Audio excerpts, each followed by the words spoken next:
I want to talk about the power of giving. One day, driving down the freeway, I see a car on the side of the road. I noticed there is a baby seat in the back of the car, so now I'm compelled to stop. I pull over, come to find out this young girl is on her way to a job interview. She's actually living out of her car with her baby. This interview could change everything. I race her to the interview. I actually sit outside in the lobby with her baby. She goes to the interview, she comes out, she's cheesing. I got it. Yay, we get to celebrate together, me and this stranger. We don't even know each other for 45 minutes. In that moment, we are shedding tears, we are happy. What a gift. And that's what I'm going to talk to you about today, the power of giving. According to theovernight.com, 25 million people suffer from depression. 5 to 8% of those each year are Americans. Not good. Between 80 and 90% respond positively to treatment.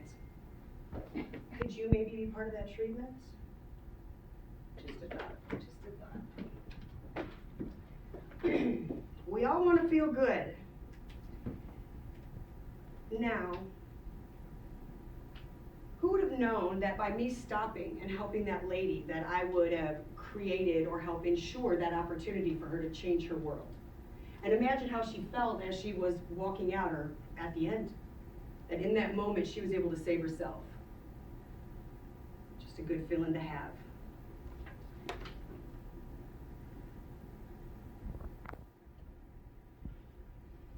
Okay, I want to make sure I said this in the right order.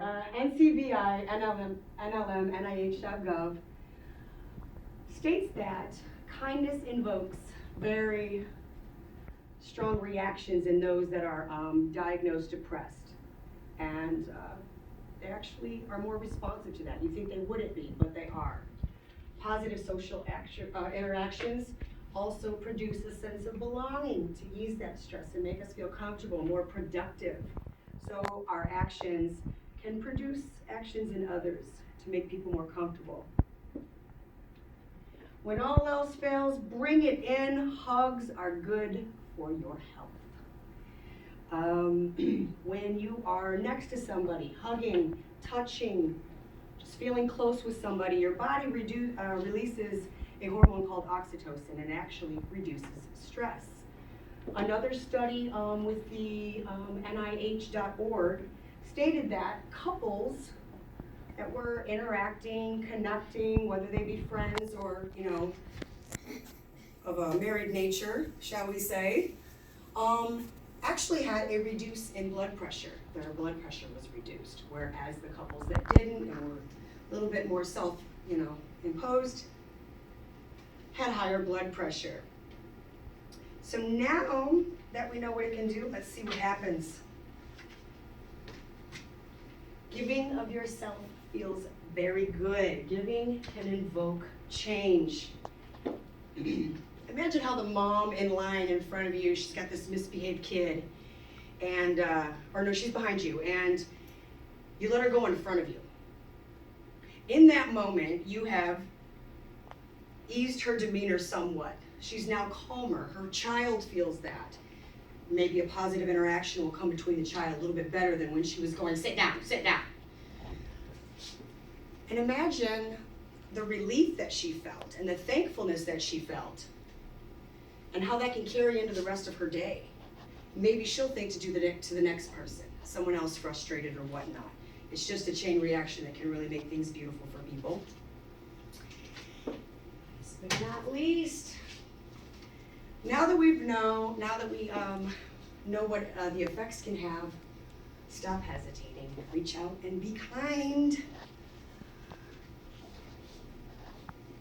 Give someone a compliment. Smile at people as you're walking by. Take in the empty trash cans off the road for your neighbor. Random, don't look for anything. Give a compliment. Compliments always make people feel good. And you just never know what that can do for somebody later in a day. It might be something this small, but later on, they're in front of something else, and it can make the difference.